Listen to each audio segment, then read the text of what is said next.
Welcome to today's edition of Mental Health Matters. Today, we're going to be talking about the benefits of running. I have Jason Hefner on the show, and he's going to share his experience with running. Get you something to drink, get you a snack, and come on back. Good morning, Jason, man. How are you doing?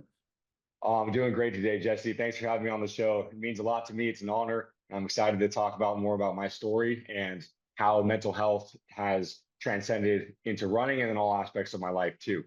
Yes, I am super excited about this. So, Jason, why don't we just start with you introducing yourself, and then we'll go from there. Sounds great. So yes, my name is Jason. I am 26 years old and I've been running long distance races, marathons and greater since I was 19. When I was 19, I discovered marathon running almost by chance. I played soccer growing up my entire life, and that was my big outlet for really getting involved with the team and having that athletic pursuit. And then when college soccer didn't end up panning out, I needed another athletic challenge to look towards and to really challenge my mind and body, and also have a community alongside with it. And so I chose one day in December of my first year of college. I ended up running a half marathon one night, and I thought to myself, if I can do a half, I can do a full, and I can train up for it. Wow. And I signed up, and that next summer ran the San Francisco Marathon, made a ton of mistakes. It was definitely one of the hardest things I'd ever done. And I got the hook though. And in hindsight, it was the best thing. And I have been running ever since. Nice. So, Jason, so where did you actually grow up at? 'Cause I want to tell a bit about your background. Did you grow up here in Sacramento and got any siblings? Yeah, so I grew up in Fairfield, California. It's situated halfway between Sacramento and San Francisco, which provided a great place to grow up, to have some of that rural lifestyle, but also be able to be involved with the cities and have a great community and a great group of friends that I grew up with.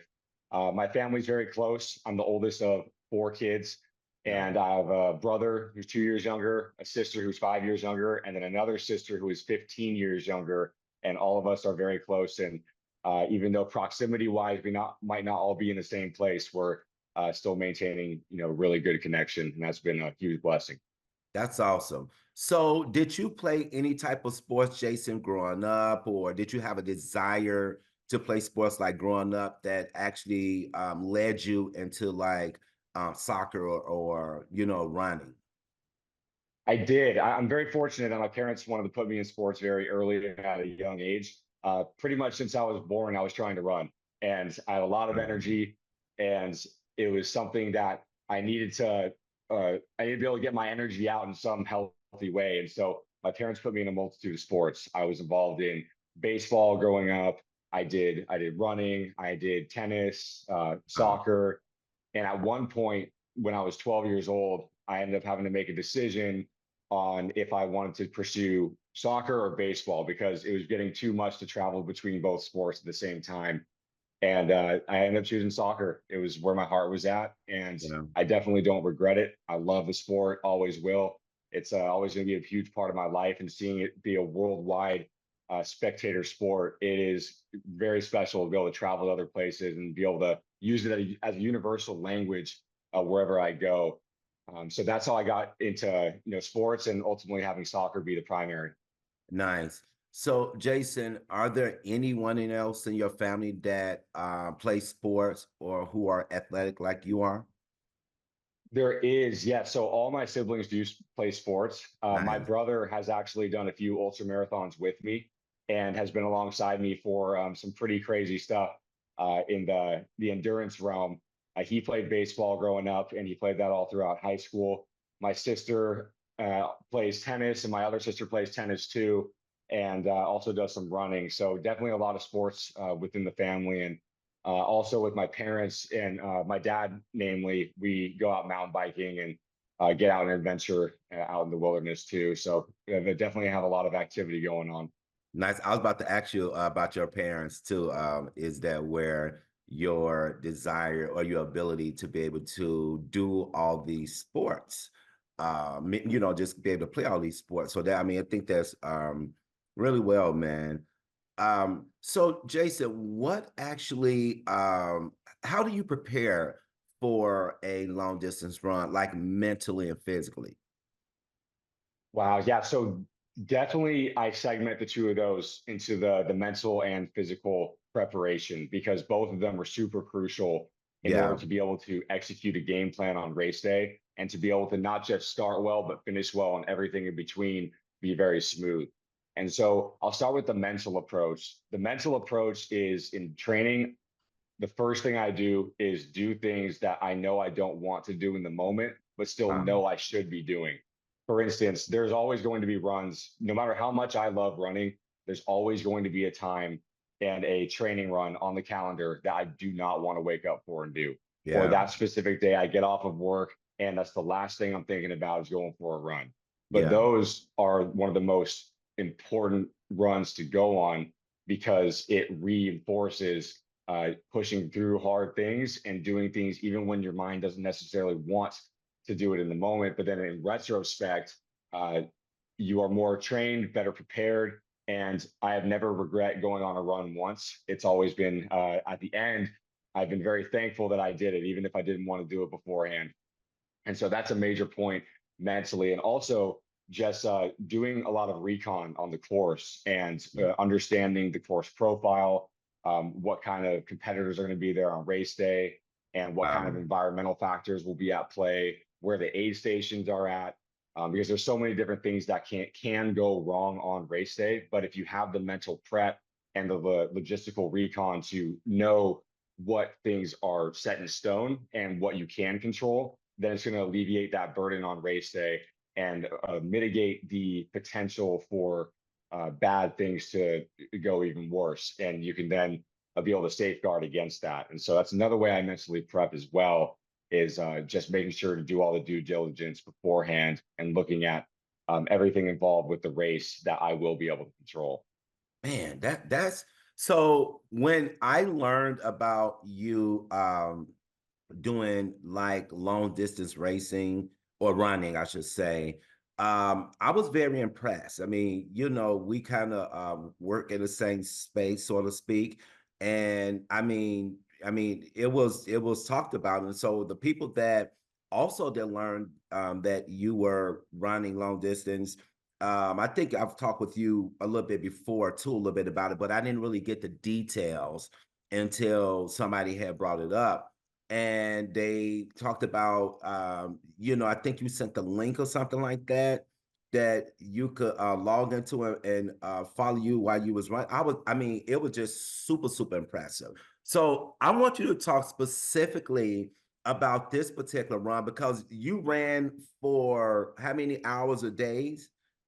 So it was 88 hours. So long, long time. 88 hours. So talk specifically about, because to me, this is mind blowing to me. I mean, I'm not a runner like that. So talk to me specifically about that. Like, what was that like? And I'm sure you just said that you prepared yourself, the way that you did, but like, what was that particular experience about? Who else was involved in that experience? Yeah, yeah, that's thank you again for saying that. It meant the world to have a lot of the team support during this race that I entered into because that's one of the most amazing things to have is you have a community that supports you and really cares about you succeeding in that endeavor. So with the specific race, it was called the Cocodona 250. It's in Arizona in May, and it starts in Black Canyon City, which is just north of Phoenix, Arizona, and it traverses the mountain ranges from the desert floor all the way to the high alpine of Flagstaff and ends in downtown Flagstaff. And it's a running clock, so Right. no time stops. It is just once the time starts, you're going until you finish, and that means if you take breaks, that's going to factor into your time, and you have to really be prepared for all the elements that may come your way. With Arizona in May, it's always variable temperature. It can be as high as 100, 105, 110. And also the nights can get as low as 50, 40 because of the desert floor. And so you have to be prepared for both.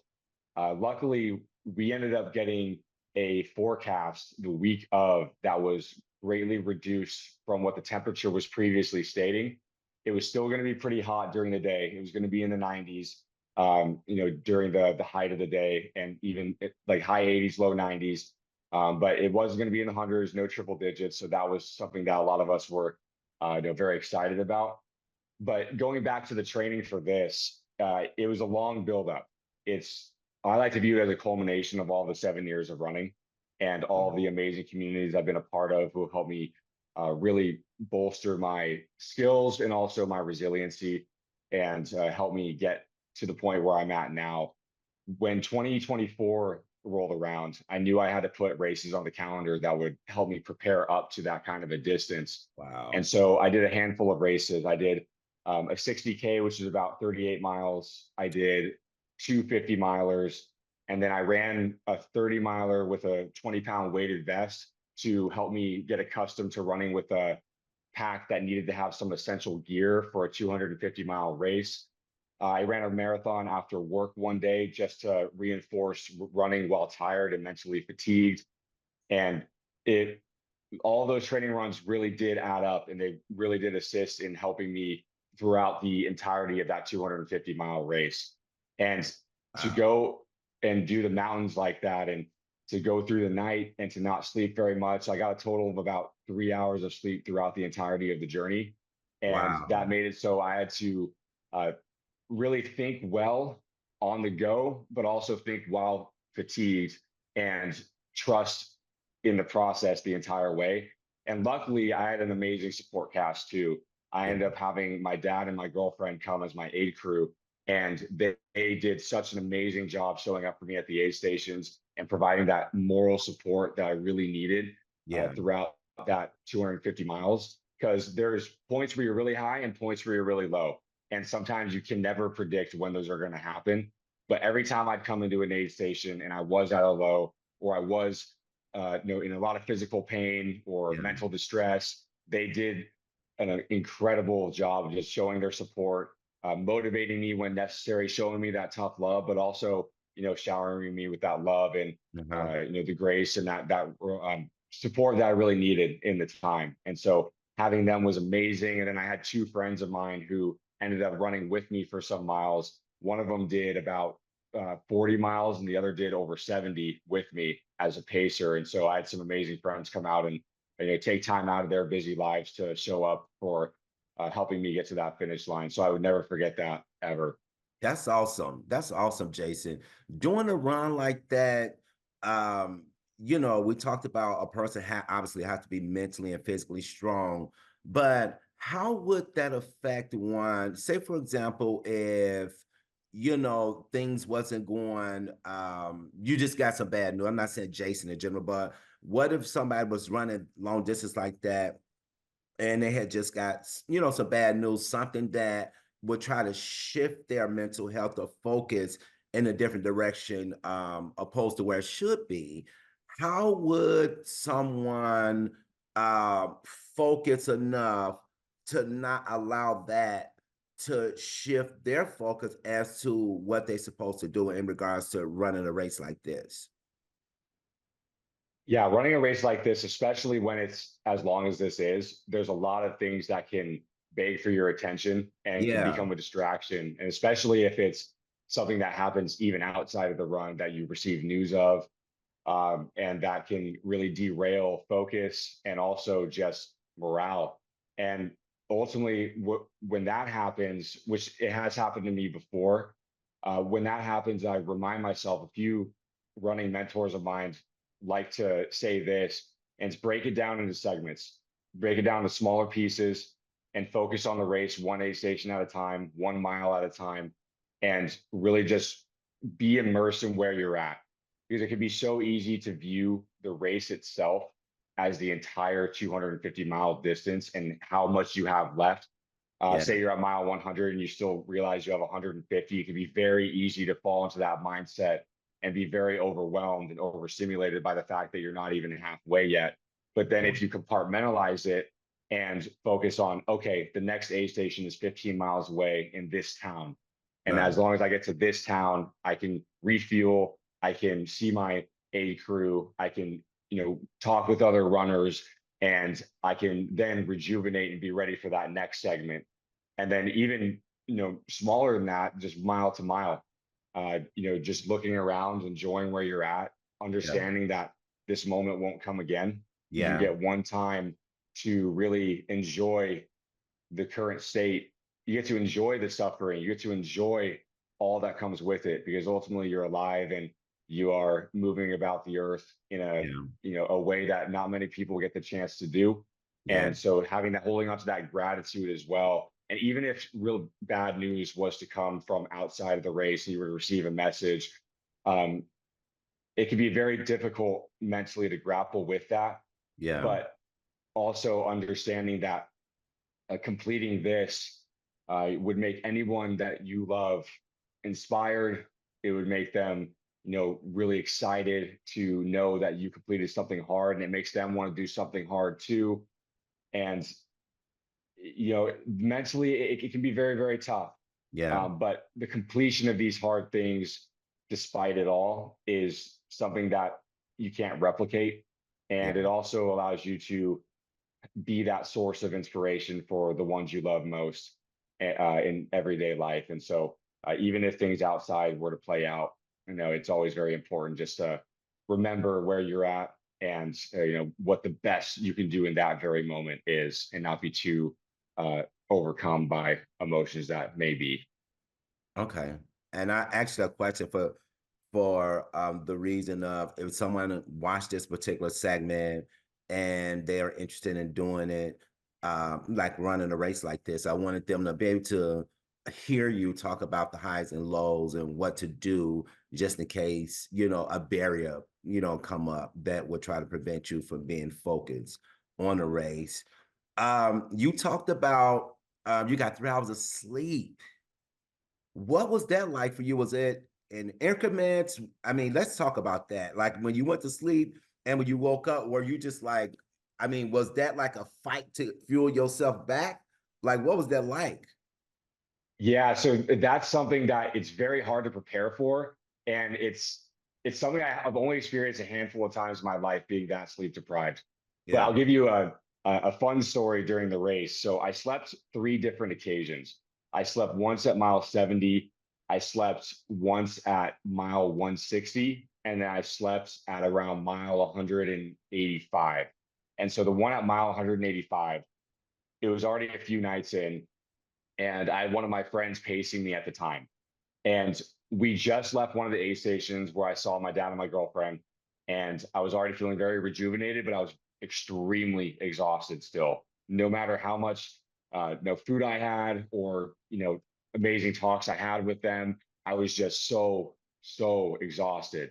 Yeah. And that was both body, mind, and spirit. It was everything. And I knew that at some point I was going to need to, have a little bit of a nap. And in the trail running community, there's things called trail naps, where on the trail you just pop off to the side and you go in the dirt just with a bivy or a blanket, and you get some shut eye and get as much rest as you can. And because of how tired I was, I knew I could fall asleep anywhere.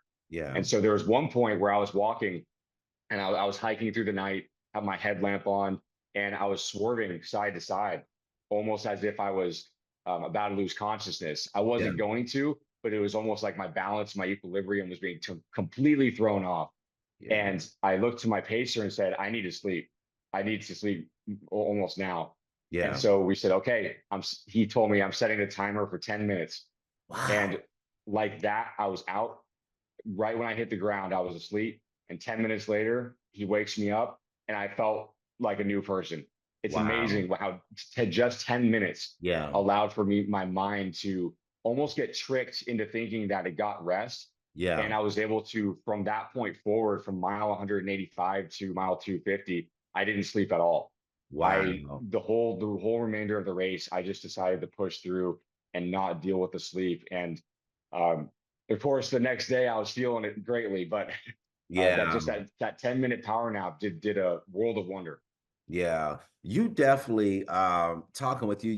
You are, well, obviously you are, because you know you do long distance running, but you got to have a very strong mentality in order to be able to achieve something like this. Not just about the race, but it leaks off into other areas of your life. Because I mean, 10 minutes of sleep, I mean, it's all like you said you tricked yourself into thinking that, pretty much you was fueled with energy. Mhm. But the reality is it was really mental. That 10 minutes you woke up and it was just kind of like, man, like that's really impressive to me. Really impressive. I want you to talk a little bit about the A station, Jason. For those who don't know what that is in the terminology, I know you've been kind of hinting at that, but what is the purpose of having the A station when you're running long distance? Yeah, definitely. So an aid station is any point on the course that is pre-set up by the race directors and volunteers to have food, nutrients, electrolytes, all the stuff that runners may need throughout the course to Okay. be able to restock on the go. Normally, these aid stations will come every 5 to 10 miles during most trail races. For this Okay. specific trail race, because you had to carry so much on you with a pack, Okay. they would have it about every 10 to 15 miles. Okay. And at these different points, most of them, you could have your own personal aid crew come and join you. So my aid crew is my girlfriend and my dad. And so they were able to arrive at these aid stations, and they could also give me like some things that I personally wanted that the aid stations didn't have. Okay. But the aid stations are the only points on the course where you can meet other people who are not a part of the race. If your family or friends were to meet you during a different part of the race, somewhere on the course that's not the aid station, you can get disqualified Oh, because they don't want you to have outside help anywhere outside of the aid station. So the aid stations become this not just place of not solely for sustenance and rejuvenation, but also just to reconnect yeah. with fellow runners, with other people, because you could be out there um, in in solitude for many hours. There was points on this course where I was out on my own when I didn't have my pacers for a good 8 to 9 hours of just being completely solo, just me with the trails and the wilderness. So being able to then Wow. reconnect with the community of even just the volunteers was really awesome, and to have that human interaction mentally was a huge benefit. So, like Jason, like, do you have you or do you have you known people to encounter like any animals while you guys are out there running? And if so, like, what do you do in a situation like that? I'm just curious. Yeah, so people definitely run into wildlife. It's uh, running, especially trails, really makes you realize that uh, we are just one uh, of the many different species out here living on Earth. Sometimes when we're in cities, we'll see animals like squirrels uh, and raccoons, but often neglect the fact that there is such an abundance of life outside of the cities. And when you're in the mountains, it is the territory of so many wild animals, and some of them being more dangerous than others. There's a few points that I have encountered bears while running, and I've been on my own. There was one Wow. instance in a training run in Tahoe. I was coming down a trail. It was a switchback, so it was going back and forth down the trail in the mountains. So you couldn't really see around the corner until you got there. And I ran into a mom and her cub, and Oh, the bears looked at me, and I was only about, I'd say, 15 yards away, and I could tell I startled the baby. The baby ran off, and the mother looked at me, and of course they're going to be much more protective.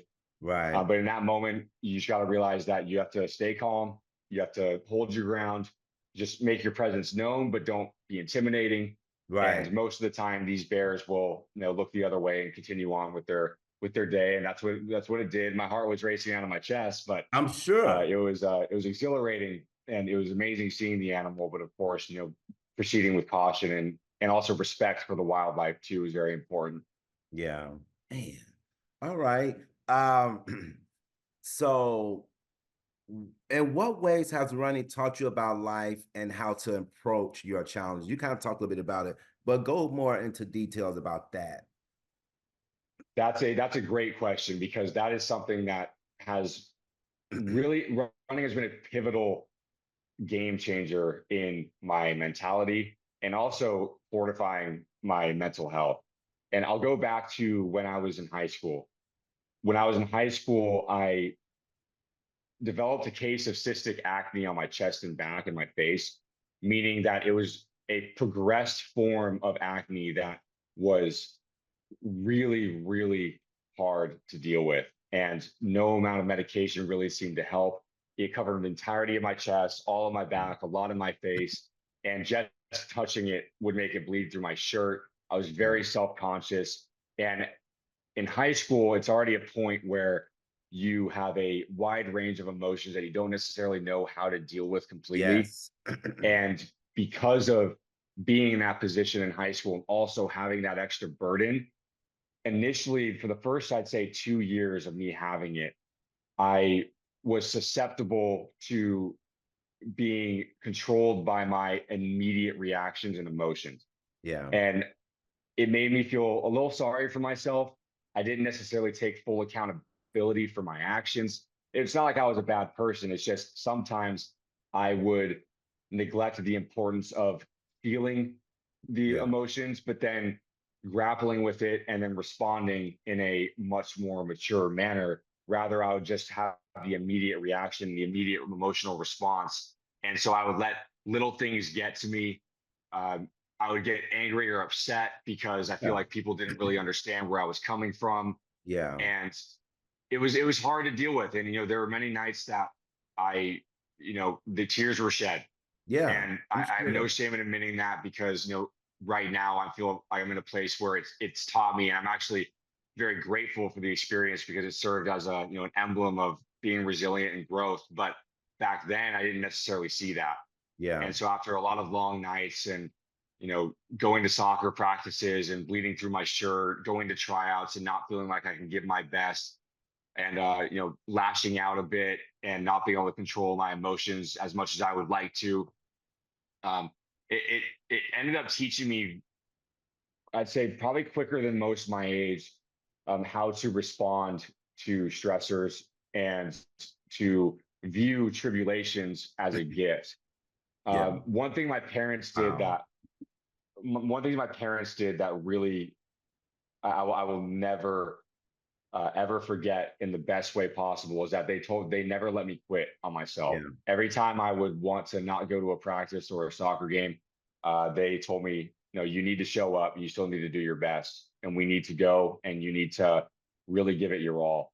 And Yeah. because of that mentality, that when I found running, it ended up being a point where I was able to make it my own, make that mentality my own. And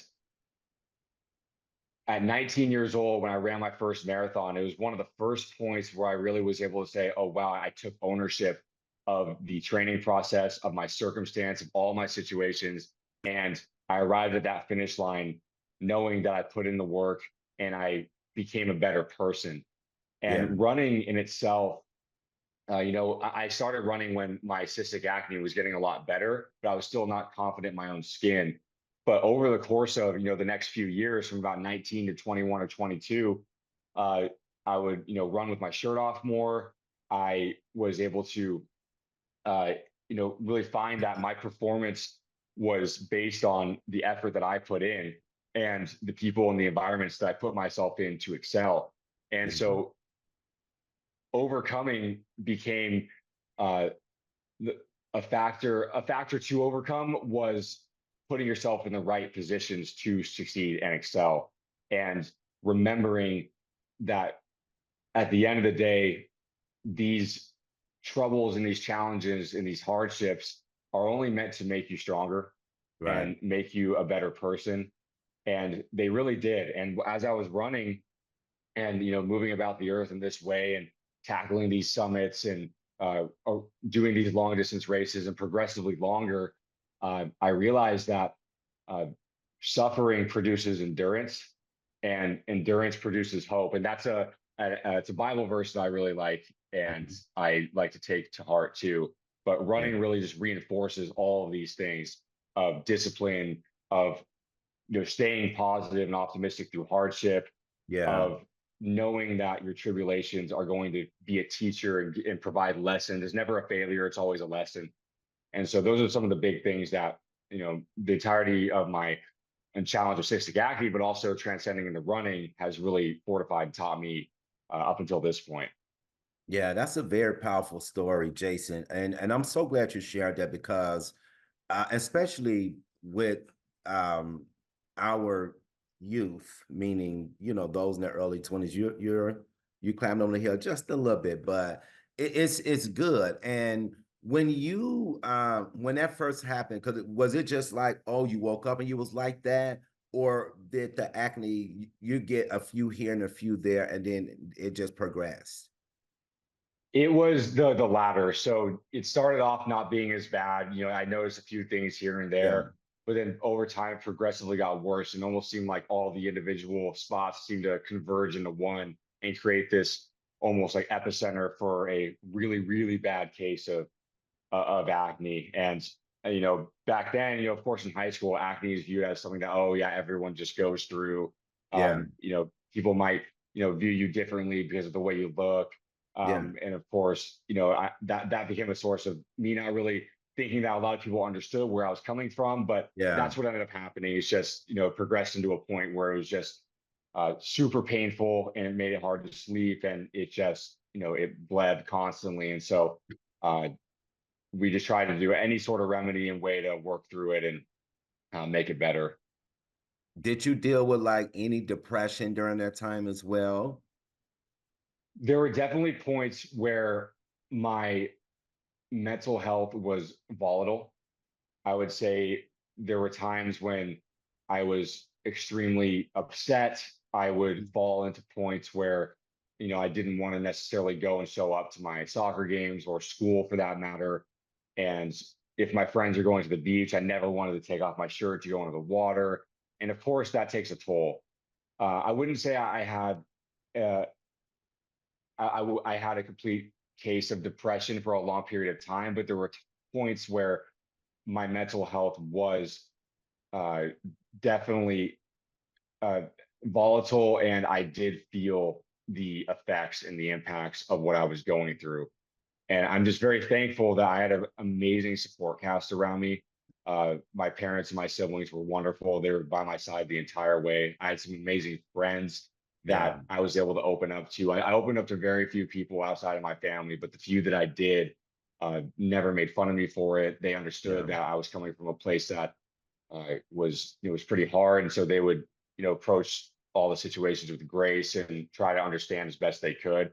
And it definitely was a pivotal thing for my mental health, is knowing that I had a community that I could be grateful for and know that did love me throughout the entirety of it. But I Yeah. did have points where my mental health suffered as a result of grappling with this at such a uh, tumultuous time for a lot of people, and that's high school. Yeah. And as you know, in high school, that is a um interested time in our lives because I mean you're kind of like being introduced to, kind of like steps into, the latter, teenage years and stuff like that. And sometimes these kids can be cruel. Hmm. They, some kids bully people, some kids, I mean, it's just the way it is. And I'm glad that you did have a support around you where you could get the mental support that you needed to fight through. Some things we encounter in life, we have no control of. You had no control of that, you know, and Very so true. you God allowed you to have people to support you and get you through that process. And it didn't happen overnight. It was a journey, It for but sure was a journey. yeah. And now you can look back and tell your story. I want to know, Jason, what would you tell somebody who are currently going through that same situation that you just described? Like, what advice or what encouragement would you give them? I have thought about this a lot, and I have had some family, friends, and acquaintances who have gone through something similar. Oh, And something that I tell them is to remember, for one, that there is a light at the end of the tunnel. It's not a wow. permanent thing. While it may seem like it's a never ending struggle, it will pass. There is hope. There is a lesson to be learned throughout the hardship. The scars on the back end, I tell them, will always be a reminder of the struggle, but they'll also be a reminder that you made it through. Hmm. They will serve as this almost natural tattoo that will mark your resilience, Hmm. your courage, the fact that it fortified your character as long as you let it. And I also tell people to not let it, other people's opinions of your circumstance, dictate how Yes. you approach your day-to-day life, because it can be Yes. so easy to do Hmm. that. And I have a lot of empathy though, because there's just some days where you don't necessarily feel confident to do so and to be your authentic, full, whole self in front of other people. But the more you do it, the more it compounds and the more confidence you gain as a result. And then it gets to the point where if you do it enough, you start to almost disregard the negativity and realize that what's most important is the ones you love most and then also your own well-being. Yeah. And the ones who really truly love you and are going to be supportive, they're not going to tear you down. They're Right. never going to. Your good, strong community is always going to be there to help you through the process. And for those who are going through that currently, it is very difficult to see it sometimes. And especially when you feel like no one else is going through what you're going through. Yeah. But there is a lesson to be learned, and that everything passes at some point. The hardship will get easier, and there will be a lesson at the end. And in hindsight, there will be some things that you almost look at with uh like a full heart. And there's times when I look back at the circumstance and I almost get brought to tears, but not in a bad way, in a Yeah. very, very positive way. I get to realize that I was given this gift in a way to really enhance my courage and the way I walked about my life and how I took ownership of things.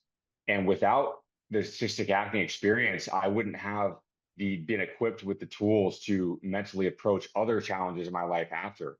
Yeah. And so it gave me a very unique edge in that regard. And so for everyone going through it too, it's just know that it's going to give you a unique edge to approach life's obstacles and give you this versatile um, uh, arsenal of things you have internally and intrinsically to work through anything that may come your way. Yeah. I have a friend who I'm trying to say this because I don't think he would see this, but who is very physically attractive, work out, take care of himself. And sometimes he could be a little bit conceited. And he ended up getting into there was an accident happened or whatever, and he ended up his stomach area um you know ended up having some complications, things were wrong and all that. And he now he bears, I mean, his stomach is horrible now, just barely scars.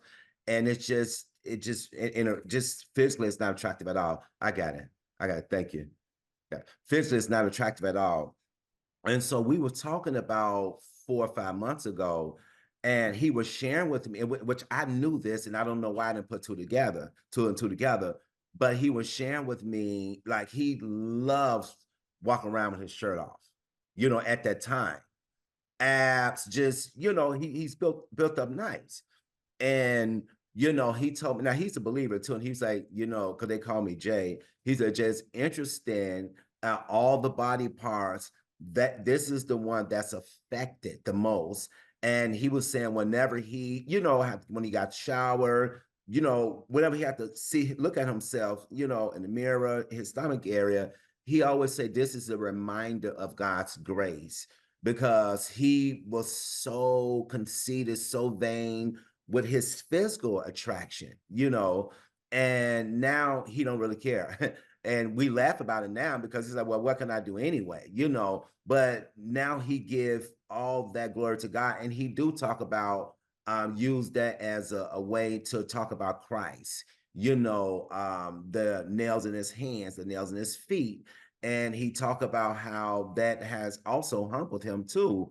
And, he maybe about, I said about 2 months ago, he met a younger guy in the gym. You know how you just went to the gym working out. And he said, man, this guy reminded me of the old me, how he was back then. He was conceited, vain, the girls and all that. And he said, I just saw so much of the old me in this guy. He walking around with his shirt off and just a lot. So he went over there and proceeded to talk to the guy, just to kind of, make friends or whatever. So they ended up changing numbers and whatever. But anyway, he ended up leading him to the Lord, get him close to the Lord, whatever. So now he's able to like pour into this young man's life to show him it's not all about your physical appearance. You want to be able to strengthen your spiritual man with God first and foremost. So I don't know why I just shared that story with you, but that kind of reminded me of one of my friends and stuff. So Oh, what a beautiful story. And I actually very much so connect deeply with this yeah, because this also did strengthen my faith as well. yeah, And as to what your friend dealt with, like with my cystic acne and the scarring, it helped me realize what actually is most important, what yes, is real, what is at the source and the core, what is going to make you feel most fulfilled. yeah, And fulfillment, I've realized, is not an immediate feeling. yeah, Feelings come and go. The happiness comes, yeah, sadness comes, anger comes. All these emotions will circulate throughout your life, but ultimately, fulfillment can be a a constant, and that's yeah, a source of meaning, a source of purpose, being rooted in what's most important, and especially when it comes to faith, uh, it allows you to view things from the perspective of always looking to be real and also see things from a very optimistic and positive lens, yeah, and to ultimately come to the understanding that it's not about any one individual, it's yes, about the community, it's about the experiences that we all share, and the love that circulates throughout it all. And there were points before cystic acne that I did have a lot more of like egotistical thinking. yeah, And after cystic acne, and as my running journey has progressed, the more I've learned to drop ego, the yeah, more that I've seen the wonderful benefits of life itself come to yes, fruition. And yes. so it's just so amazing that you share that story, because then other people get to see that when you go through it, and you build a community as a result. And it's so amazing to see how God works in that way. Yes, absolutely. So, Jason, were you a believer before your acne situation happened, or did that come afterwards? I'm just curious. So I was a believer beforehand. I grew up going to church with my family and my extended family, and everyone was really close knit and coming together for church, and for the holidays of Easter and Christmas. And I've always had that faith, but it became much stronger after the Yeah, hardship. And uh, there's a there's a saying that God likes to reach the gentle and lowly, mhm, and meet people where they're at their worst, in their yeah, most destitute spots. And that's when I really started to feel the presence of God and faith in my life, and starting to trust that a lot more. And then throughout my running journey, being out in nature and seeing the amazing, creation around me, and also with relationships and, Mm. family and friends and everything. It's really allowed me to see what truly matters and how God's grace is being taught to me through my hardships and the struggles. And while running is a voluntary suffering thing that I put myself through, it's not all suffering, but a lot of Yeah, it is.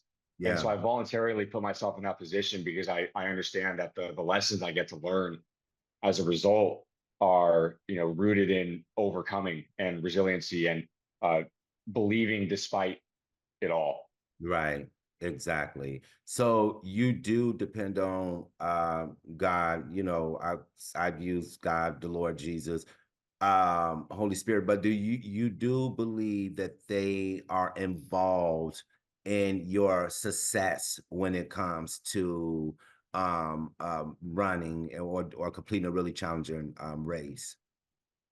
I definitely think so. And a Nice. lot of that is, I believe, due in part to like when we approach it from like a mental health perspective, the prep before a race, something that I always do is pray. It, it's a form of meditation, but it's also a form of, coming back to center, realizing what's most important.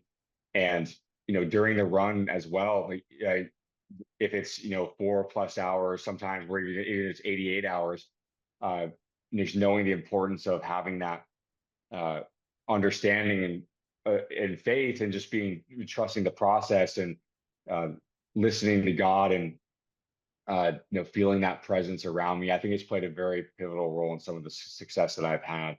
And I've noticed, especially in the past year or two, as I've gotten a lot more involved in the church, and wanted to strengthen my faith even more, I've noticed some of those things have really given life to so much more in running and also outside of running as well. Nice. That's awesome. Jason, when you're running, are you do you like have on headphones, listen to music, or you just no? Like, So I used to. I okay. used to run with music because it's such a good way to help with cadence and rhythm and take your mind off of some things. But then I realized that a lot of overcoming challenges while running is putting your mind on things, not taking it off.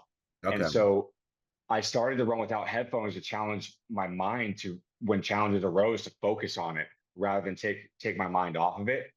And so as a result, it's helped me think on the go and be quick on my feet and overcome while I'm in motion, and understand all the thoughts that are coming in and out of my mind.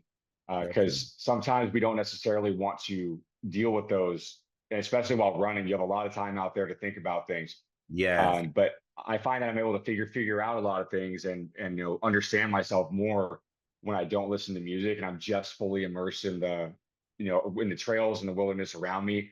And so I typically don't listen to music because of that. I'm not a disbeliever in listening to music. I think it's if you really like listening to music while running, definitely do it, because I have seen the benefits of that as well. But just for me personally, it's allowed me to enhance my mental fortitude and discipline while running. And it also doesn't, I don't need to have a external stimuli in order to get out and go Yeah. run. It's just I can understand that sometimes, oh, I'm not going to be feeling it, but I still should do it. Yeah. And I just go. Man, that is you don't even know how impressive this is to me. Like, because everybody have their own thing or their own things that they're good at or desires to do something or some things that they're good at. And I've never met anybody with the desire and the love and the passion for running, in the capacity that you do it. Of course, I've met people run on a treadmill or go for walks, but this is on a whole nother level in a good way, in my opinion, because it's challenging. There's so much that you have to do, as you explain, to prepare you for these races and these long distance run. And not a lot of people have the ability mentally and physically or the motivation to challenge themselves like that. It's like people who play sports. Some people are good at it, some people are motivated to do it, other people are not. And I just this well, what I mean sports, I mean like basketball or football, running as a sport as well. But I don't know. This is like, I don't know. This is it's intriguing to me. It's interesting to me. Yeah, man, it's a lot. So I want to ask you, in what ways has running been beneficial to your career in public service and community and the homeless outreach? Yeah, that's excellent because in when you put the two together, it doesn't necessarily at first seem like they would coincide and that Yeah. they would relate, but it definitely does. Something that I've noticed running has helped me with is empathy and community and understanding people's struggles and where they're at. Because Yes. when you're out there running, especially in a trail race, when you're out there with other competitors, other people are going to go through their low moments, their valleys when you're at your high, Yes. and vice versa. And you're going to have your low and other people have their high. And so I've come across many situations where I've been passing Sure. somebody and on the go, they are cramping, they're struggling mentally, they're in a place where they're teetering between giving up and continuing on. Yes. And in the moment, you have to throw aside ego, especially in these long trail races, and understand that the community aspect is more important. And stop for a second, say, hey, do you need anything? Are you doing okay? How are you feeling currently? Is there anything that I can do to benefit, uh, your current situation and where you want to go?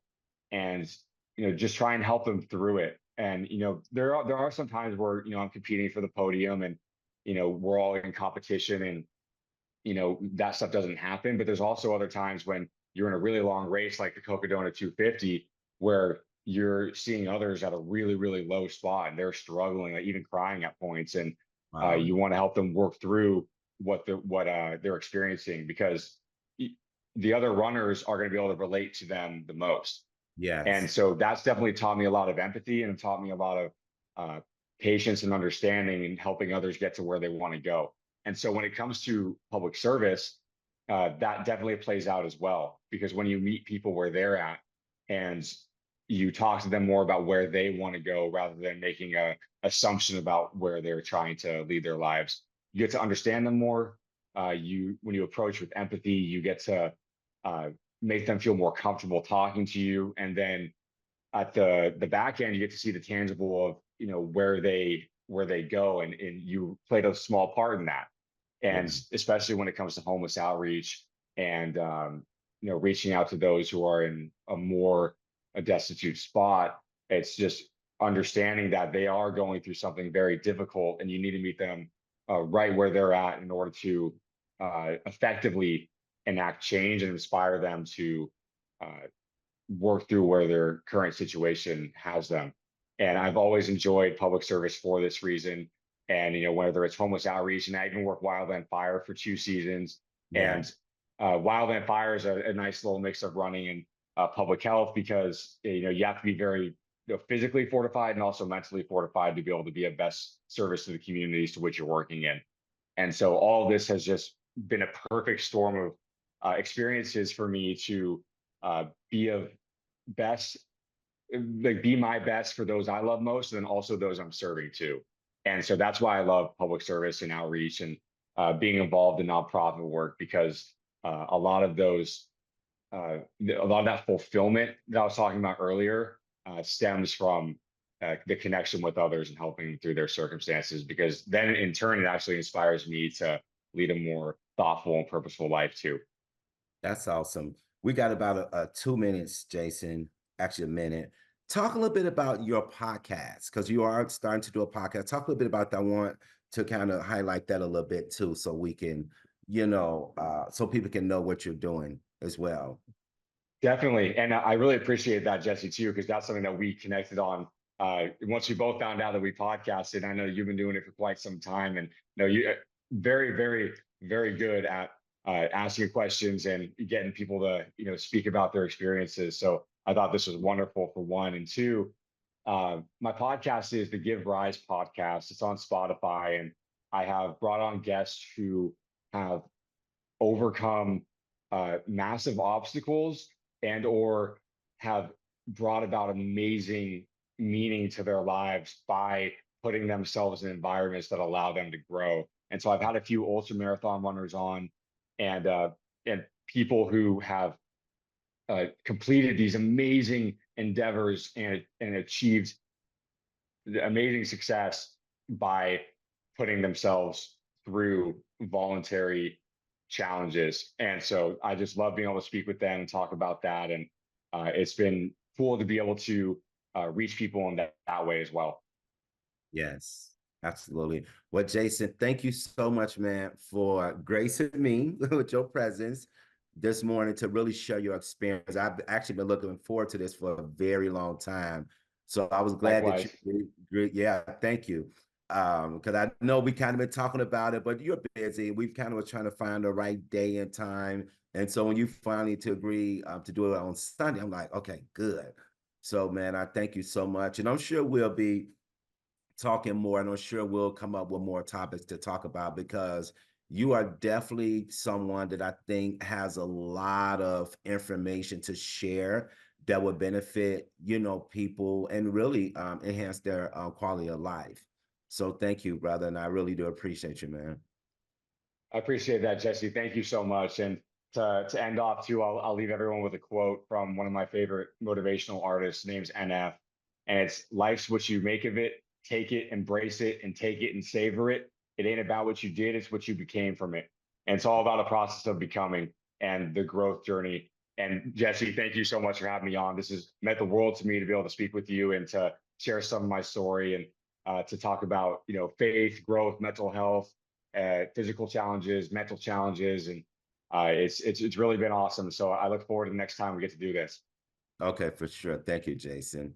That's it for this edition of Mental Health Matters. If you enjoyed this particular show, or if you would like to be a guest on our show, or if you would like a DVD copy of this show, please dial 916-366-4600. Thank you.